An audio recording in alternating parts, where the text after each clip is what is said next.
Hai, kembali bersama saya di Bengkel Mafia. Kali ini kita akan melanjutkan pembahasan kita ke pembuktian 4.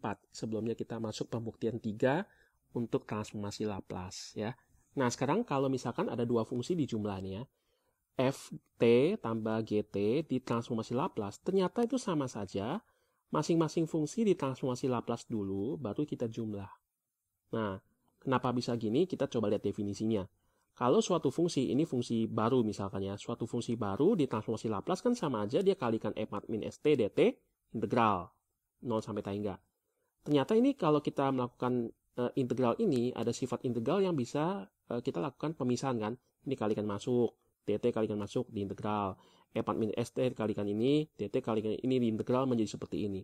Perhatikan bentuk ini. Ini suatu fungsi kalikan e-pangkat min st dt. Batas 0 sampai t hingga. Itu adalah definisi transformasi Laplace untuk fungsi ini. Ini. Ya kan? Tambah integral 0 sampai t hingga ya dari gt e-pangkat min st dt. Nah, ini kan juga definisi atau bentuk daripada transformasi Laplace dari fungsi ini. Ya.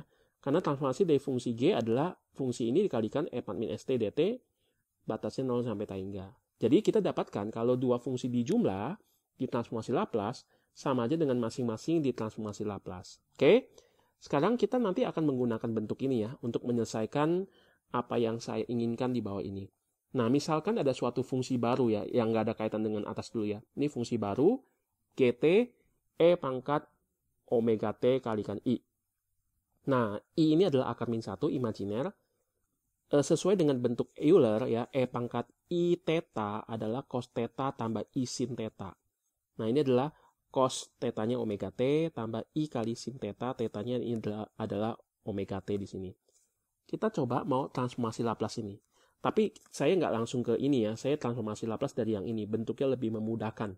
Ya, berarti sama aja fungsi ini dikalikan e pangkat min st kalikan dt dengan batas integralnya seperti ini. Definisi transformasi Laplace. Perhatikan bahwa ini saya bisa hitung dengan cara menggunakan penyederhanaan dulu ya kan. Ini kalikan ini kan pangkatnya dijumlah. Lalu minusnya saya keluarkan menjadi seperti ini. Ya, karena kalau min kalikan s, min s ada t-nya, min dikalikan min jadi plus, jadi ini, terus ada t-nya kalikan masuk jadi seperti ini. Ya, jadi saya bisa ubah ke bentuk ini, lalu saya menggunakan integral substitusi misalkan. Tapi saya nggak mau pakai cara ini, saya mau pakai cara lain ya. Jadi saya akan menggunakan cara lain. Saya pakai bentuk pembuktian ketiga di video sebelumnya.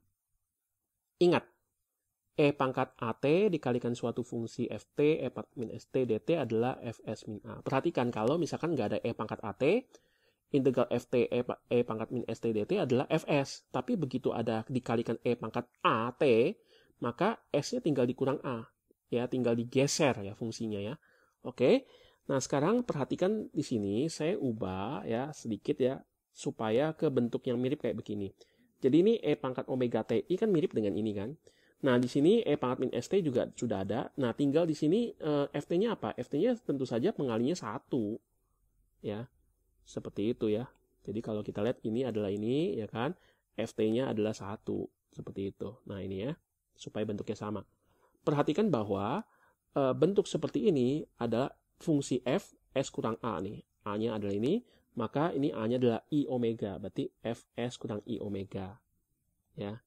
Nah, jadi jika Ft-nya adalah 1, ini ya, kita tahu bahwa integral ini adalah Fs, di mana adalah 1/s. Ingat, ini sudah saya bahas di dalam video-video saya yang di awal ya. Kalau Ft-nya 1 di transformasi Laplace langsung dapat 1/s, maka ini yang adalah 1/s min A ya. Ini kan S kurang I omega ya. S-nya itu Fs-nya adalah 1/s untuk bentuk ini kan. Fs-nya 1/s. Sekarang S kurang I omega berarti 1 kurang S 1 bagi S kurang I omega. Jadi ini adalah penyelesaiannya. Oke. Sekarang kita kan sudah dapat ya tadi ya penyelesaiannya. Sekarang coba saya balik lagi ke sini. Tadi adalah E pangkat omega T tambah I adalah ini kan. Cos omega T tambah I sin omega T. Ini hasil yang tadi ya. Sekarang saya mau coba lihat ada kesamaan nggak bentuk ini ya nanti ke sini ya. Nah, sebelumnya sekarang coba kita lihat ini dulu. Bentuk yang sebelumnya ya, yang sudah kita dapatkan ya, yang sudah kita transformasi gitu ya. Kalau 1/S kurang I omega, saya kalikan dengan bentuk sekawannya ya, S tambah I omega bagi dengan S tambah I omega. Nah, ini kan jadi S kalikan S kuadrat, kurang I omega kuadrat. Ya. Nah, itu bawahnya, seperti ini. Atasnya apa? Atasnya adalah S tambah I omega. Saya pisah. Ada tambah kan? Bawahnya kan sama. Terus atasnya tambah, berarti saya bisa pisah seperti ini. Jadi S dibagi ini, ya, tambah I omega dibagi perkalian bawahnya. Oke, perhatikan I kuadrat apa? I kuadrat adalah akar min 1 di kuadrat, yaitu min 1. Min 1 kalikan minus jadi plus. Seperti ini. Oke. Nah, teman-teman perhatikan ya. Jadi, yang tadi itu, kalau misalkan E pangkat omega TI, kita transformasi Laplace, dapatnya adalah ini. Ya. Sekarang coba ya kita lihat yang sebelumnya yang di atas tadi. Ini kalau saya transformasi Laplace nih ya, G-nya kan adalah ini kan, dapatnya ini. Sama saja ini kita transformasi Laplace kan. Kan ini sama dengan ini.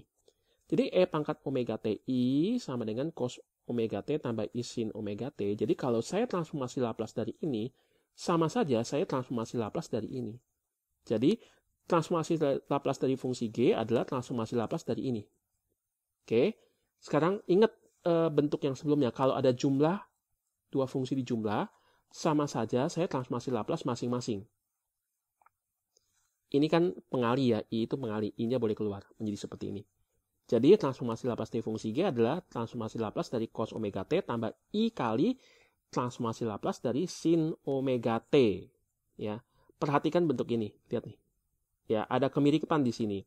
Jadi transformasi Laplace cos omega T, di sini tambah I kali transformasi Laplace sin omega T. Ini ada I-nya, ini juga ada I-nya. Ada kemiripan di sana.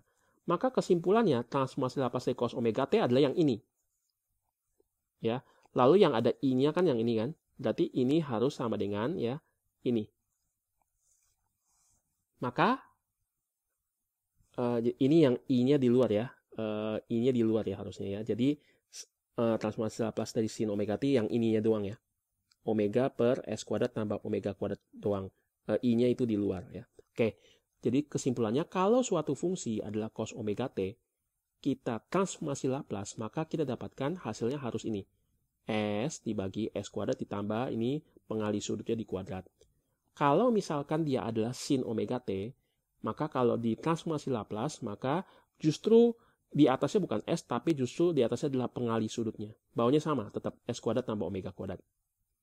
Oke ya, kita sudah dapatkan kesimpulannya. Jadi teman-teman, dari beberapa pembuktian ini, teman-teman harus kumpulkan semua rumus-rumus yang ada, sehingga nanti dari tabel kita bisa melakukan transformasi Laplace dengan cepat. Video selanjutnya, kita akan menggunakan ringkasan yang sudah ada, lalu kita coba latihan soal. Oke? Tetap tonton video di Bengkel Mafia. Salam semangat!